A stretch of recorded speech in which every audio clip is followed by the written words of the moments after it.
Bienvenue à l'émission 3DS, votre émission qui vous accompagne pendant votre préparation de la leçon de l'école de sabbat. Nous ne sommes pas ici pour faire la leçon, mais pour aborder certains aspects de la leçon, enrichir votre réflexion, partager notre vécu par rapport à ce message. Nous avons donc, depuis le début de ce trimestre, la leçon qui traite de l'épître aux Hébreux. Une épître, comme on va dire tout à l'heure, c'est plutôt un sermon, un message d'encouragement. Et depuis le début de ce trimestre, je remplace Dominique Fricart qui, suite à un petit problème, un souci de santé, nous a demandé de reprendre cette émission et nous avons choisi ce format d'enregistrement à distance pour pouvoir faire participer des élèves du cours de communication de la faculté adventiste de Collonges, faculté de théologie. Et encore une fois, comme il y a 15 jours en arrière, si vous vous rappelez bien, pour ceux qui suivent régulièrement, j'ai avec moi donc René et Willem. Alors, mes amis, comment allez-vous? Mettez vos micros, dites bonjour à nos amis. Willem. Bonjour à tous, content d'être avec vous. Très bien. René. Oui, bonjour les amis, heureux de vous retrouver ce soir. Très bien, très bien. Donc, comme vous savez, tous les samedis vers 16h, vous avez ces émissions qui sont mises en ligne sur la chaîne Espoir Média sur YouTube. Et elles sont remises en ligne en forme de replay le jour même de la leçon à 10h du matin. Donc, nous sommes là, comme j'ai dit tout à l'heure, pour vous accompagner. Et mes invités font partie du cours de communication de la faculté adventiste de théologie à Collonges et ils ont bien accepté de passer de la théorie à la pratique et de m'accompagner pendant cette émission d'aujourd'hui. Donc, accrochez-vous, soyez les bienvenus. 3DS commence maintenant.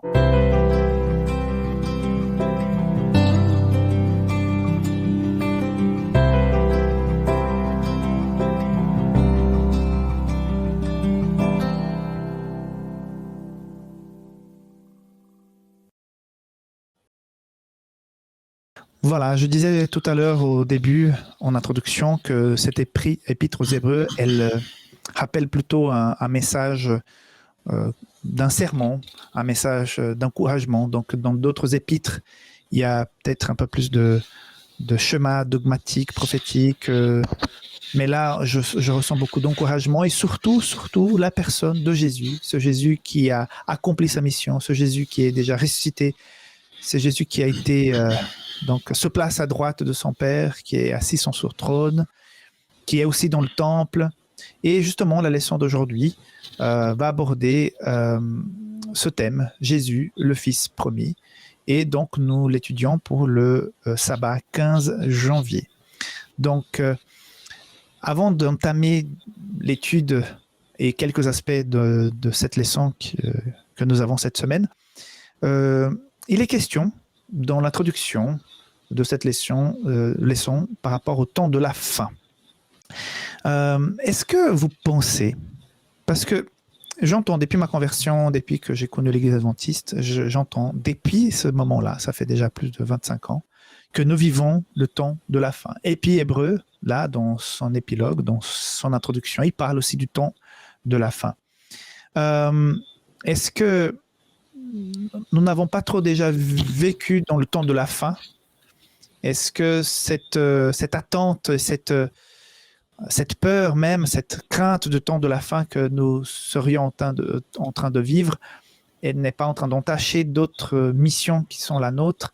Comment vous voyez, comment vous vivez ce titre de temps de la fin? Est-ce que nous vivons le temps de la fin? Comment vous le vivez? Est-ce que c'est positif de se croire dans le temps de la fin?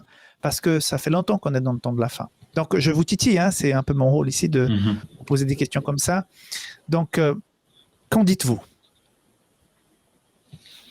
Alors, Willem, veux-tu lancer? Alors, c'est peut-être pas évident pour chacun. Pour ma part, le temps de la fin, c'est cette période qui a commencé depuis un certain temps. Elle est approximativement liée à un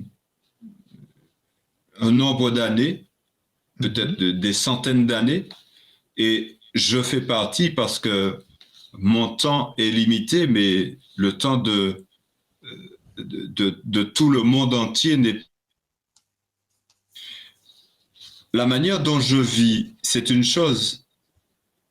Mais parce que moi, j'ai déjà quasiment vécu, j'ai une 50aine d'années, j'ai déjà vu pas mal de choses, j'ai pu expérimenter des choses. Mais par exemple, les jeunes d'aujourd'hui qui se rendent compte que le temps est compliqué, ils ne peuvent pas s'exprimer, ils ne voient pas l'avenir derrière. Ben, c'est catastrophique pour eux. Et ça m'interpelle beaucoup. Donc, tu es en train de dire que peut-être aujourd'hui nous serions davantage dans un temps de faim que cela a été pour toi quand tu étais plus jeune. C'est là. Tout à fait. Parce que dans ma jeunesse, j'avais toute l'opportunité de choisir un métier, de me projeter vers l'avenir. Mais aujourd'hui, dans ce contexte de Covid et autres, ben, les jeunes ont l'impression qu'il y a plus de lendemain. On peut plus se projeter dans l'avenir, en fait. Et peut-être que eux vivent une situation plus catastrophique de ce temps de la fin que moi. J'ai pu vivre. Et quand tu parlais de temps prophétique, tu parlais peut-être de 1844, qu'à partir de là, si on a la prophétie, nous serions rentrés dans ce temps de la fin. C'est ça que tu mentionnais. Exactement, okay. Exactement. Voilà. Et pour toi, René, est-ce que tu vis dans le temps de la fin? Tu es fatigué de ce temps de la fin? Tu te réjouis? Comment tu abordes ce sujet-là?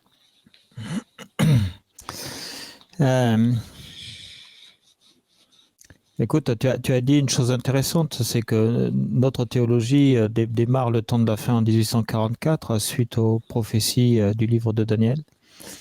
Et c'est intéressant pour l'humain que je suis d'avoir un début de la fin quelque part, tu vois. Maintenant, pour moi, ce début de la fin, ou cette fin annoncée, c'est pas une fin de finitude. Pour moi, je ne vais pas faire un mauvais jeu de mots, mais c'est plutôt la fin du fait que je suis affamé de la parole de Dieu. Et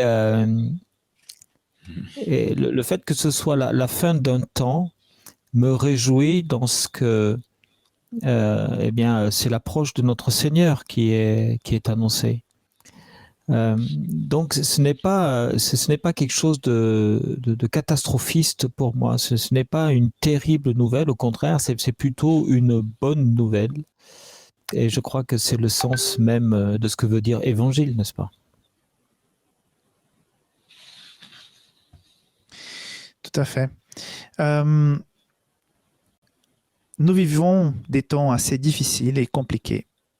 Mais je me souviens, et nous tous qui sommes ici, nous savons, nous étions à un certain jour de septembre 2001, quand le 7 de ce mois, ces avions ont frappé ces tours jumelles. Donc ceux qui sont jeunes aujourd'hui, peut-être ils ont entendu parler, ils ont vu des images, mais ceux qui vivaient à cette époque et qui comprenaient un peu les choses, à ce moment-là, ça nous a tous effrayés parce qu'on n'avait jamais vu quelque chose de pareil.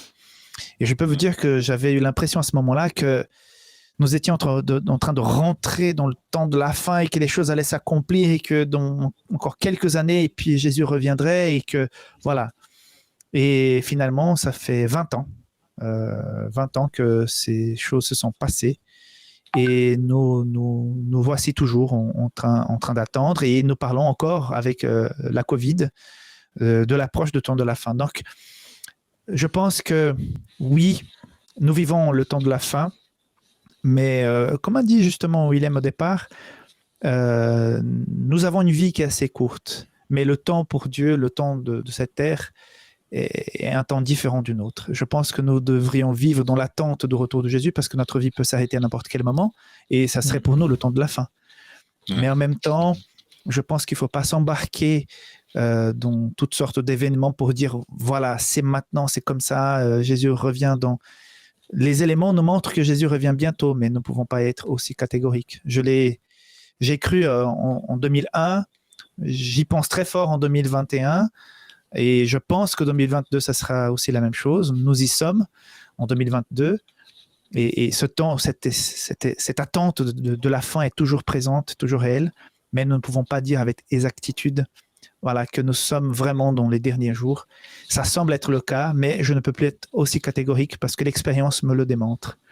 Donc, en tout cas, merci de vos partages. Il est question, donc, nous avons parlé du temps de la fin parce que justement, la leçon nous en parle. Mais le focus de cette leçon, c'est Jésus, le Fils promis. Et justement, il est question de ces versets dans Ésaïe, chapitre 2, les premiers versets, que Jésus viendrait, ce fils de Jacob, de David, viendrait pour changer le monde. Et on voit qu'avec Jésus, il est à l'installation du christianisme. Et c'est ce public qui reçoit l'épître aux Hébreux, c'est un public juif converti, peut-être habitant principalement la ville de Rome. Et ces gens-là étaient persécutés. Il est question donc de persécution. Mais est-ce qu'il n'y a pas eu un problème dans la démarche de prédication de l'évangile au départ? Est-ce que le fait que nous soyons toujours là, parce que les auditeurs, les lecteurs de l'Épître aux Hébreux pensaient que le retour de Jésus serait pour bientôt, et ça fait déjà 2000 ans. Est-ce que nous sommes aussi, à quelque part, responsables de toute cette attente qui dure depuis 2000 ans? Willem, est-ce que, à quelque part, nous n'avons pas fait comme il faut les choses pour que ça traîne aussi longtemps, cette attente de Jésus? Qu'en penses-tu? Si nous nous focalisons sur nous-mêmes, nous pourrons penser que c'est à cause de nous, effectivement, nous n'avons peut-être pas porté l'évangile suffisamment. Quand j'étais plus jeune à l'église, les adultes disaient souvent que plus on tarde, moins Jésus reviendra. Donc il faut être actif, il faut partager l'évangile à une vitesse vertigineuse et comme ça Jésus reviendra plus vite. Je crois qu'en approfondissant la Bible, on se rend compte que Jésus a marqué un temps pour les choses. Et ce n'est pas lié du tout à ce que moi je ferai ou toi tu feras. C'est que Jésus a fixé un temps pour chaque chose. Et quand le temps sera accompli, les choses se réaliseront. Tout à fait, tout à fait. Voilà. Et puis on disait toujours, si Jésus ne revient pas encore, c'est parce qu'il attend qu'il y ait plus de personnes qui l'acceptent et tout ça. Mais peu importe au moment où il viendra, il y aura toujours des nouvelles personnes qui vont naître. Donc, Et toi, René, tu penses que le christianisme a échoué? Parce que j'avais l'impression que, quand je me suis converti, que le christianisme était vraiment en ascendance, en croissance. Et je me rends compte aujourd'hui, j'ai l'impression qu'il y a quand même un tassement, il y a d'autres grandes religions aussi qui avancent. Et voilà, est-ce qu'on a échoué? Est-ce qu'on a une partie de responsabilité dans cette prédication qui n'est pas aussi grandiose comme on aurait souhaité? C'est une impression que l'on peut avoir, mais en réalité non. Moi, je pense que le christianisme est en plein essor et que il est en voie de réussite. Pourquoi? Parce que on considère toujours la fin des choses à l'aune du temps où ça a été annoncé. Mais lorsque l'évangile a été annoncé, il y avait je ne sais pas combien de personnes sur Terre, mais peut-être quelques centaines de millions de personnes. Aujourd'hui, nous sommes pour pratiquement 7 milliards. Je veux dire, ça n'a pas suivi une exponentielle dans le développement du christianisme. Il y a eu beaucoup plus de gens qui sont nés à travers le monde que de gens qui se convertissaient au christianisme. Et ça a tenu pendant presque 2000 ans au moyen de diffusion qui se faisait de parole à parole, d'oreille, de bouche à oreille, je veux dire. Hein. Et on voit bien l'accélération des choses ces 10 dernières années avec, regardez les moyens par lesquels nous communiquons aujourd'hui. Il y a encore 2 ans, on n'envisageait même pas de faire des réunions de ce genre-là. Vous voyez? Donc non, moi je suis plein d'espérance. Et bien entendu, les autres religions prennent le même biais. Mais ce n'est que normal, parce que tous ceux qui ne connaissent pas le christianisme, ils sont tous en recherche d'une spiritualité, ils sont tous à la recherche de Dieu, ils sont tous à la recherche d'un absolu. N'est-ce pas? Alors, s'il y a un échec, il est peut-être au fond du cœur de chacun d'entre nous qui ne savons pas exprimer l'amour de Dieu pour l'humanité à notre voisin, à notre collègue, à la caissière, lorsqu'on fait les courses, quoi. Oui. Mais il est non, question... moi, je vois pas l'échec. Tout à fait, très bien. Mais je suis là pour vous titiller, hein. Heureusement que vous réalisez. Oui, non, mais titille, continue, c'est bien. il est question dans cet épilogue, donc chapitre 1, verset 1 à 3, de la personne de Jésus. Et là, il est question une révélation en Jésus qui était supérieure à la révélation que Dieu aurait donnée avant la venue de Jésus. Donc, ça veut dire que ceux qui ont pu vivre le ministère de Jésus, l'accompagner, ceux qui étaient encore dans cette église naissante avec les apôtres, qui avaient déjà la venue de Jésus, qui avaient déjà compris sa mission, est-ce qu'ils auraient une certaine avantage par rapport à ceux qui ont vécu avant l'arrivée de Jésus? Et est-ce que nous, aujourd'hui, avec l'ensemble des évangiles, l'ensemble du Nouveau Testament, l'ensemble de la théologie qui a été faite, des études de recherche qui ont été faites, est-ce que nous avons une espèce d'avantage? Est-ce que nous sommes plus à même d'accepter et de comprendre certaines choses qu'eux, ils n'auraient pas pu comprendre parce qu'ils avaient moins d'informations que nous? Est-ce que nous sommes avantagés? Qu'en penses-tu, René? Alors, non, nous ne sommes pas avantagés. Il y a qu'un point qui fait qu'on peut penser que nous sommes avantagés, c'est la multiplication des sources. Aujourd'hui, nous avons des sources établies et un livre sur lequel nous pouvons compter parce que toutes les sources scientifiques de recherche concordent à dire que les textes que nous avons entre les mains coïncident à travers le temps, n'est-ce pas? Et nous avons la totalité de l'histoire sous les yeux. Les gens de l'époque de Paul, ils vivaient pas l'histoire, ils la faisaient. Hein? À chaque jour suffisait sa peine, et ils vivaient leur vie de chrétien, ils se débattaient dans leurs difficultés, mais ils avançaient coûte que coûte, mus par leur seule foi. Il n'y avait pas de Facebook, il n'y avait pas d'Internet, il n'y avait même pas de journaux, je veux dire. Hein? Au mieux, ils s'envoyaient des lettres sur des rouleaux de parchemin qui arrivaient ou qui n'arrivaient pas, peu importe. Ça tombait entre les mains de quelqu'un. Et allez savoir, peut-être qu'il y a certains de ces rouleaux qui ont développé des foi chez des gens pour lesquels ils n'étaient pas destinés. Et ça s'est développé juste comme ça. Aujourd'hui, l'humain n'est pas plus intelligent qu'il y a 2000 ans. Il est mieux outillé, mais il n'est pas plus intelligent. L'intelligence n'est pas le fait d'avoir de grandes connaissances. C'est la manière dont on arrive à surmonter les difficultés avec les matériaux que l'on a entre les mains, de manière à améliorer la situation et pas à l'empirer. Or, si on peut constater à travers nos médias que nous faisons empirer la situation chaque jour. Très intéressante ta réflexion. Et je pense que les besoins de l'être humain sont toujours les mêmes. Les anciens et les contemporains, nous avons tous les mêmes besoins et le message de salut est toujours le même. La façon comme il est transmis, la vitesse, comment on peut accéder à cette information est différente, bien sûr. Willem, il a ce verset, donc on traite dans le chapitre 1, verset 1 à 3, le verset 3, qui va parler donc de la personne de Jésus qui est au centre de notre discussion aujourd'hui. Il est dit ceci, je lis dans la NBS, « Ce Fils qui est le rayonnement de sa gloire et l'expression de sa réalité même, soutient tout par sa parole puissante. Après avoir fait la purification des péchés, il s'est assis à la droite de la majesté dans les hauteurs, devenu autant supérieur aux anges qu'il a hérité un nom plus remarquable que le leur. » Donc on voit ici une introduction de la personne de Jésus qui est formidable. Tous ces adjectifs, toutes ces paroles élogieuses, en quoi ça peut nous aider à comprendre la personne de Jésus et surtout, maintenant, après qu'il est déjà au ciel, après son passage sur la terre, sa mission envers nous. Qu'est-ce que tu pourrais nous dire par rapport à ça? Alors, je crois que ça me permet de faire un parallèle avec la question d'avant. Quand René disait tout à l'heure que, tout ce qu'on a eu depuis l'époque de l'apôtre Paul, lorsqu'ils ont écrit vers les années 60 jusqu'à aujourd'hui, est-ce que nous avons un avantage ou un privilège? Je dirais, pour ma part, oui.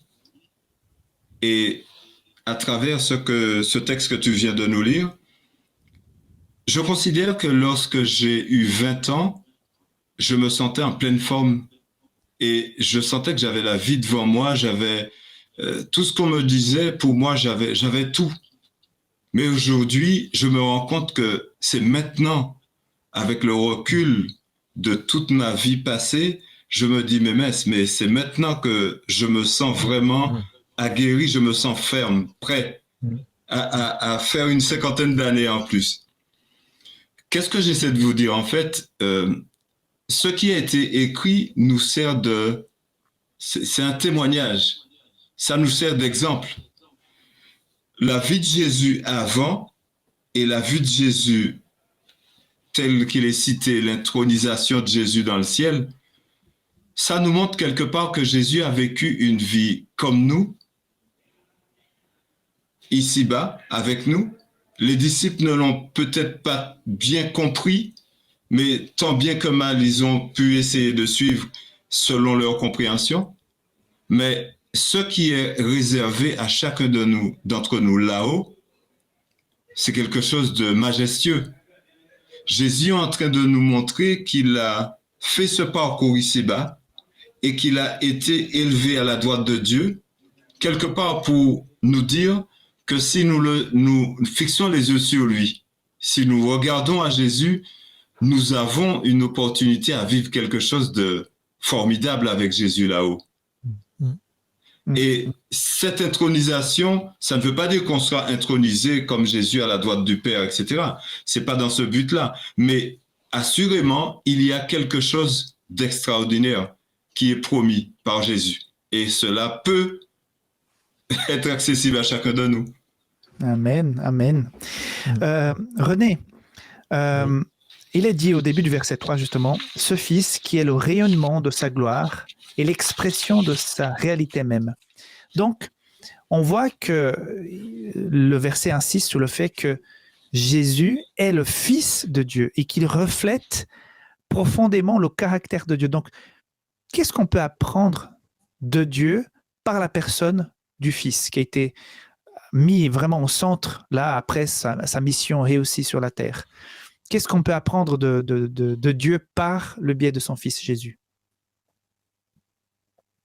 Je pense que Jésus répond lui-même à cette question en Jean 13, où il répond à Philippe, en lui disant « Comment tu me demandes de te montrer le Père?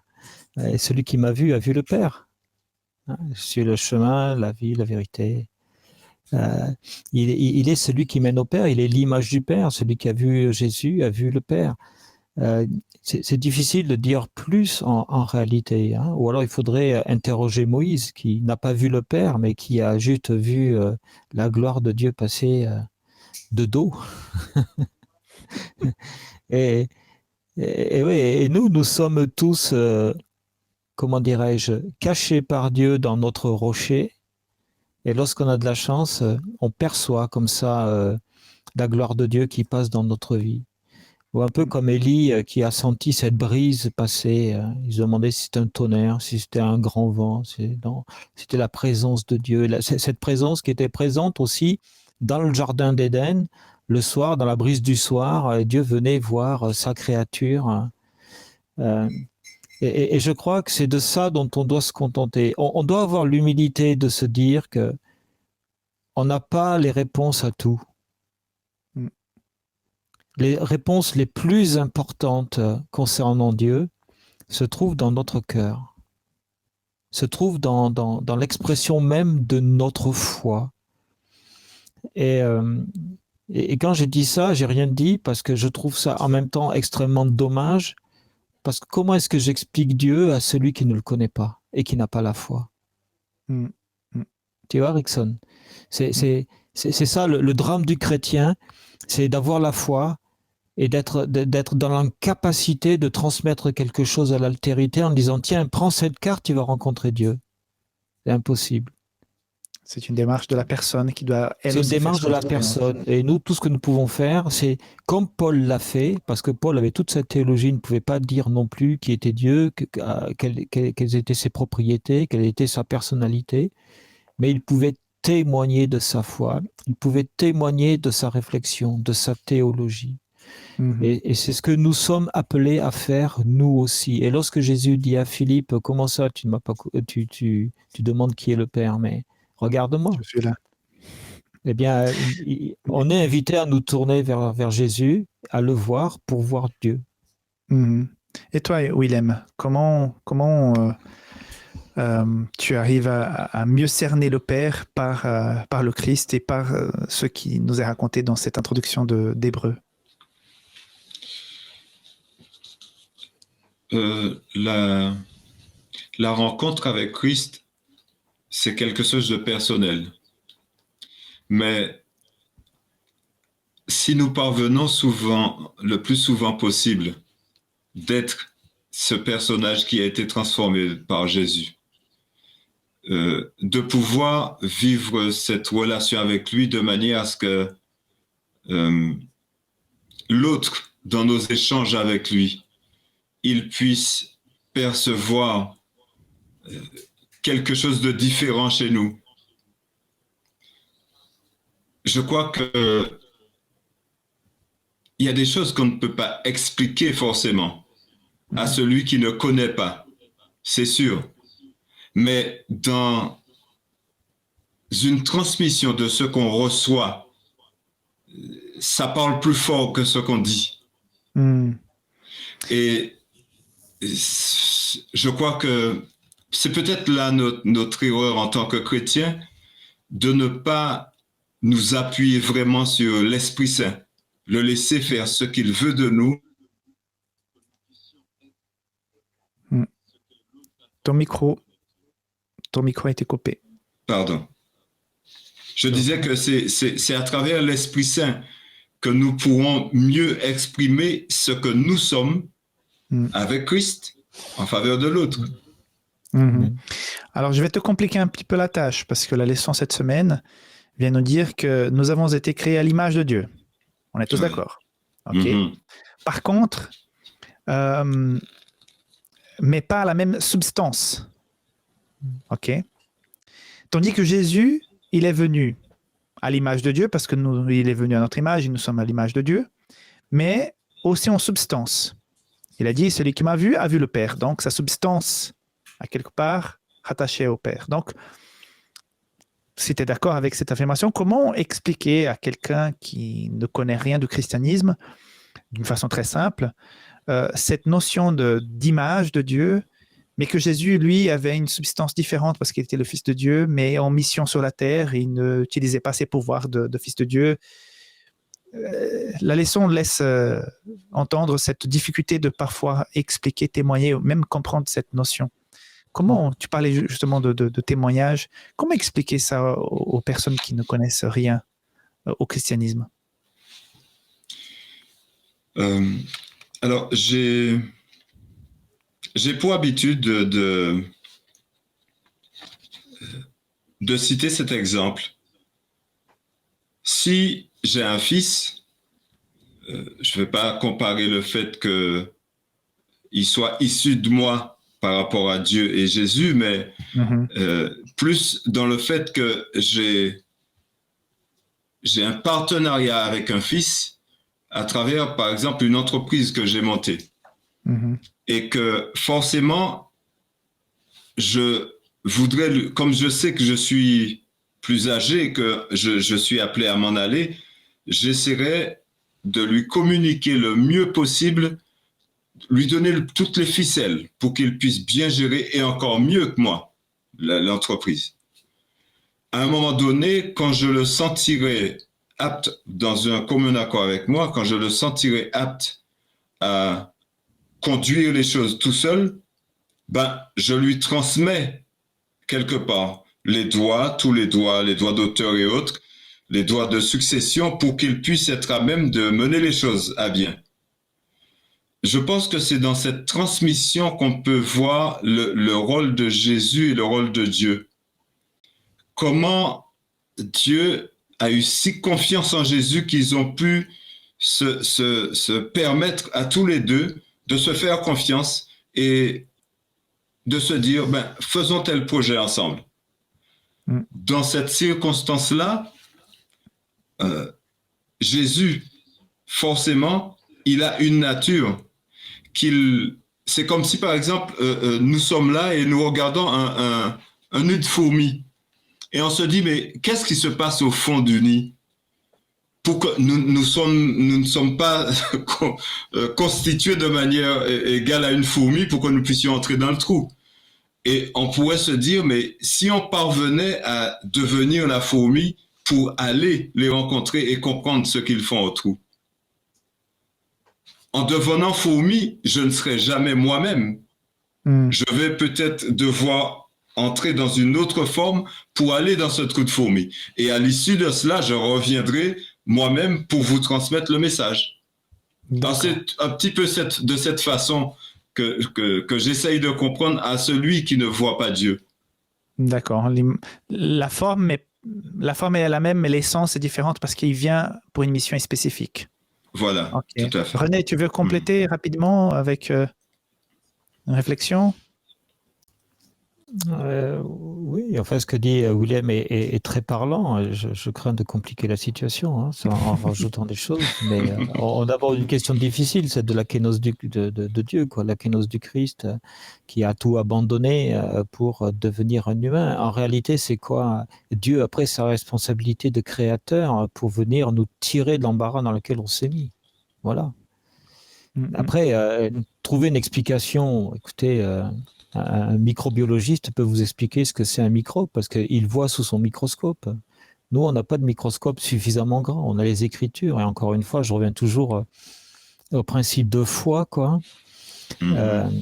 Voilà, on admet que c'est de cette façon-là. Et à travers les textes, on a des bribes d'informations. Et on fait ce qu'on peut pour les comprendre. Voilà. Alors, je complique un petit peu alors la tâche pour toi. Oui. Parce que on voit dans Hébreux 1:10 que le Seigneur a créé le ciel et la terre. 2:10 dit qu'il a créé, ça a été créé par le Fils de Dieu. Il y a aussi le mystère de la Trinité. Hébreux 4:13 montre que Jésus est aussi juge. Il est aussi donc le grand prêtre. Donc on voit que Jésus est depuis la création, il est dans la rédemption, il est dans le jugement, il est dans la manutention de la foi de l'être humain, il est là en nous à travers le Saint-Esprit pour nous aider à garder le cap. Jésus y est partout. Et ma question est la suivante, si Jésus est partout, est-ce que Jésus aussi a une certaine responsabilité par rapport à la présence du mal sur la terre? Est-ce que à quelque part, c'est comme il a tout fait, il est partout? Est-ce que Jésus est aussi, à quelque part, dans le mal? Je sais que c'est tu veux dire qu'en tant que créateur, il aurait créé le mal lui-même? C'est ça ta question?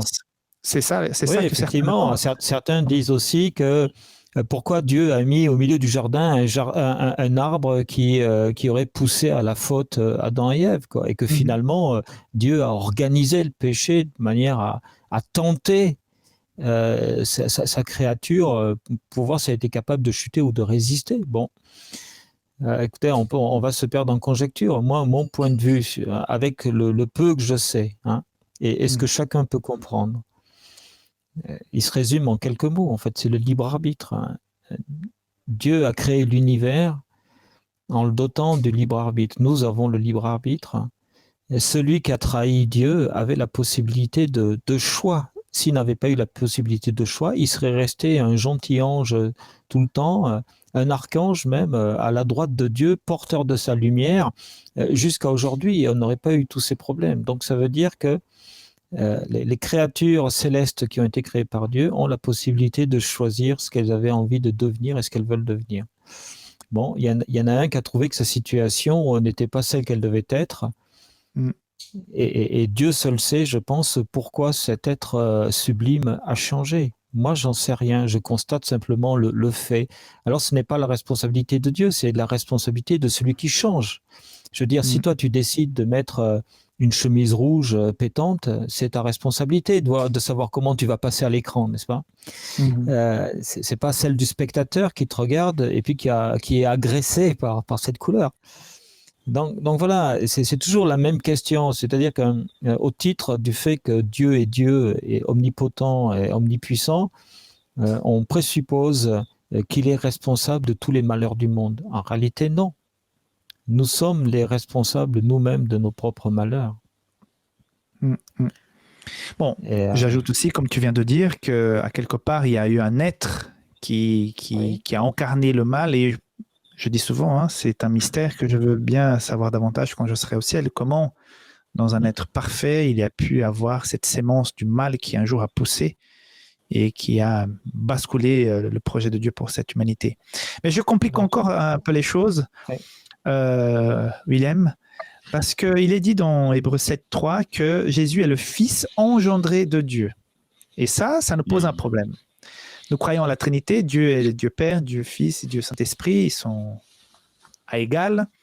J'utilise souvent pour les enfants, quand je vais expliquer la Trinité, j'utilise l'image de l'eau. Donc l'eau dans un état solide, gazeux ou liquide reste l'eau, mais elle a des états différents, mais à l'essence, c'est l'eau.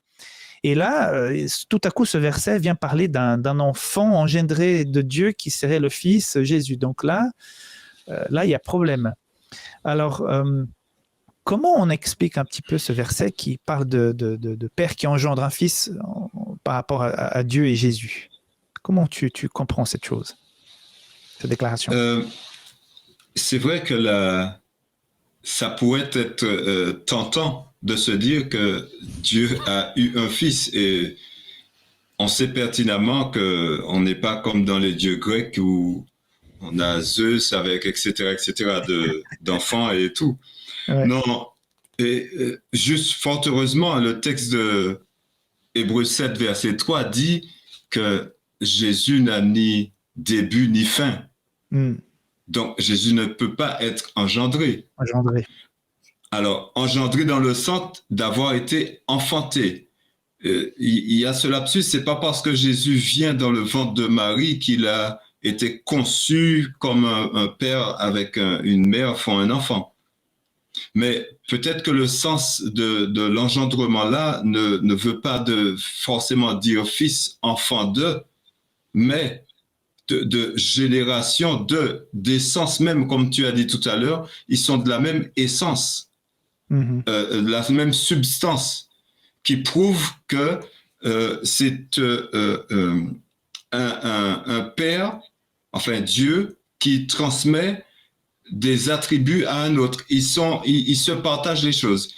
Peut-être que l'ambiguïté, c'est parce que nous avons comme image père et fils. Pour nous, quand il y a un papa, il y a un enfant. Et d'autres dénominations disent vraiment que Dieu n'a pas d'enfant et il ne faut pas qu'on se le dise, qu'on se voile la face. Et ils ont raison à ce niveau-là. Dieu n'est pas le père de Jésus. Mais c'est une question je pense que c'est une question de foi où on ne peut qu'accepter ce que l'Esprit de Dieu nous transmet à travers la Bible, parce qu'il n'y a pas de mots pour expliquer Jésus et Dieu dans leur essence, en réalité. Mais on sait que la Bible dit que Jésus n'a pas de généalogie, n'a pas de début ni fin. René, tu veux réagir par rapport à cette question? Oui, tout comme Adam a été créé de la poussière et d'un peu de rosée, il n'a pu prendre vie que parce que le souffle de Dieu a été projeté en lui, n'est-ce pas? Et lorsqu'on lit Luc et l'annonciation de la venue de Jésus, on voit bien que l'Esprit a couvert Marie de son souffle dans un acte de création au sein de la matrice de cette femme, composée de la matière primordiale que Dieu a utilisée, c'est-à-dire la poussière et la rosée qui baignait la terre au début du monde. Mais il y a un autre élément important, c'est que la science, notamment dans la physique quantique, on détermine que si on peut séparer les électrons d'un atome, eh bien, ils sont toujours en communication l'un de l'autre, et qu'on pourrait transmettre des informations comme ça d'un bout à l'autre de l'univers sans aucune distorsion. Eh bien, moi, je pense que d'une certaine manière, Dieu répond tout à fait à la physique quantique. Et Dieu et Jésus, du moins, ils sont exactement la même personne. D'ailleurs, Jésus le dit lui-même, et je ne fais que ce que le Père me dit de faire. Les paroles que je rapporte, ce sont celles que Dieu me donne. Ce que je vois faire le Père, je le fais moi aussi. Donc on voit bien qu'il y a une intrication très très très importante, enfin fusionnelle, authentiquement unique des deux. Bien sûr, on a deux entités, Et c'est un effort de compréhension que d'admettre qu'ils ne font qu'une seule et même personne. Pour autant qu'on puisse parler de personne, hein, bien sûr. Hein. Oui. Et il n'est même pas encore question de Saint-Esprit dans la discussion, parce que justement le thème c'est Jésus, mais la Trinité pourrait être sujet d'un long débat. Hein. Alors, il y a aussi, pour compléter l'étude sur la personne de Jésus, cette mention comme quoi il est supérieur, Jésus est supérieur aux anges. En quoi ça implique cette supériorité? Comment vous voyez la chose? Les anges, on les voit souvent au service de Jésus, ils les accompagnent à la fin des 40 jours dans le désert, on voit les anges qui viennent soutenir Jésus. Donc, comment vous voyez cette présence de Jésus et cette affirmation qu'il est un petit peu supérieur aux anges quand même? Un petit peu. Eh bien, Jésus n'est pas un ange. Jésus n'est pas un ange, il est Jésus. On le voit bien à la sortie du désert. Il ne se laisse pas tromper par Satan et il est servi par les anges. Lorsqu'il est au jardin de Gethsémani et qu'il admet son état et son destin, les anges sont là pour le servir aussi. Donc, un seigneur est servi, le serviteur n'est pas servi par son seigneur. Donc il existe une hiérarchie, et il est vrai que dans notre époque, on a du mal avec les questions de hiérarchie, hein. Mais elles existent bel et bien, qu'on le veuille ou pas. Et si on admet que Jésus-Christ est le créateur de toutes choses, alors il est le créateur des anges aussi, donc nécessairement il est complètement différent. Si on reste simplement sur l'expérience du Jésus historique, de l'homme Jésus, hein, eh bien, il est quand même supérieur parce que il est cet homme incarné, enfin ce Dieu incarné en homme qui a pris la responsabilité de venir sauver l'humanité qu'il a créée. Ce n'est pas un ange qui a été envoyé, parce qu'à ce moment-là, ça aurait pu être l'ange annonciateur à Marie qui aurait pu faire le job. Or, ça n'a pas été le cas non plus. Donc, c'est tout à fait normal qu'il soit supérieur aux anges. Tu es d'accord, Willem? Tu as quelque chose à ajouter? Ben, oui, tout à fait, puisque c'est à partir de l'essence même de Dieu que viennent les anges. S'il n'y a pas le souffle que portent les anges, il vient de Jésus. Et comme nous-mêmes, comme René a pris l'exemple tout à l'heure de la création de l'être humain, ben, les anges ne sont pas forcément, on ne sait pas de quoi ils sont faits, mais leur souffle vient de Dieu, il vient de Jésus. Donc, il est tout à fait normal. L'intronisation de Jésus montre qu'il est Seigneur des Seigneurs et qu'il est Dieu. Et qu'il est aussi Seigneur des anges. Oui, tout à fait. Et je me rappelle aussi ces deux expériences dans le livre de l'Apocalypse, quand les anges font des révélations au prophète Jean, qu'à un moment donné, il veut s'abaisser et adorer l'ange. Et l'ange dit non, ne fais pas ça. Je suis comme toi, on est au service de Dieu, adore Dieu seulement. Oui. On voit vraiment la différence. Parce que il est intéressant de mentionner ça, parce que certains vouent un certain culte aux anges et qui veulent faire des études sur les anges. Les anges, ce sont des serviteurs.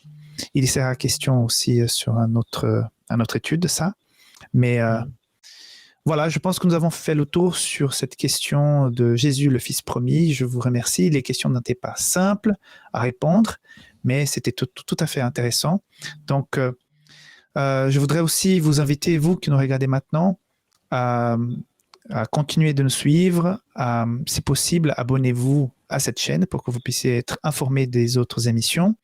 Si vous voulez me suivre sur les réseaux sociaux, voici comment le faire. Et surtout, si vous voulez nous soutenir, je vous invite à faire un don sur DonorBox. Et si vous vivez en Suisse, vous pouvez le faire aussi par Twint. Je vous mets ici le QR code en haut. Il faut juste le scanner pour pouvoir nous soutenir. Donc, je vous souhaite encore une belle année 2022, que vous puissiez démarrer cette année avec la bénédiction de Dieu dans votre vie, et que ce sabbat en église, vous puissiez vivre un bon moment de l'école de sabbat. Et merci à Willem et à René qui m'ont accompagné pour cette 3e leçon. Merci les amis, merci ceux qui nous regardent. À la prochaine avec 3DS. Au revoir. Merci, au revoir. Au revoir. Merci Erickson.